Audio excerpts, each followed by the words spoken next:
Hi there, this is Melanie B from Bead and Bones, and I wanted to talk to you today about one of my secret weapons. This is brass solder. If you've ever worked with other metals aside from sterling silver, you probably know it's really hard to find a color match for your solder, but I am here to tell you that they exist. If you go on Rio and you simply research if you're working in copper, there's copper solder, or if you're working in brass, here's brass solder. It flows like a cross between medium and hard, and it's going to give you beautiful solder lines. I've already gone ahead and prepared this piece.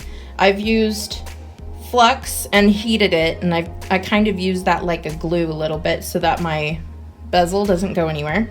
And I've already placed a few little chips of brass solder down inside the bezel, and I'm going to heat from the outside so that the wire solder will flow to the outside and make a perfect seam all the way around.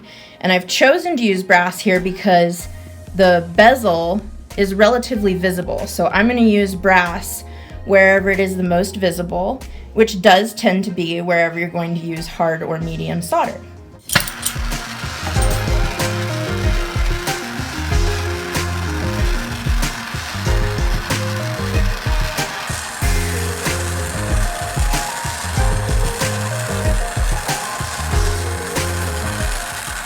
Whenever you're using solder, you want to flow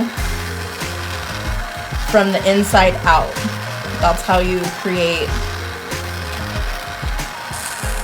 a good seam. So I'm heating the outside of this bezel so that the wire is going to melt underneath it. And it's going to flash silver, similar to what you're used to seeing with silver solder. But once we pickle it and clean it up, it's going to be a perfect color match.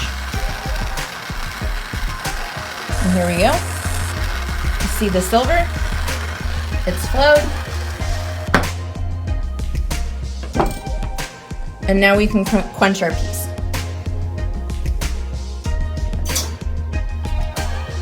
I'm going to go ahead and put this in the pickle, but you can already see that the solder is gold.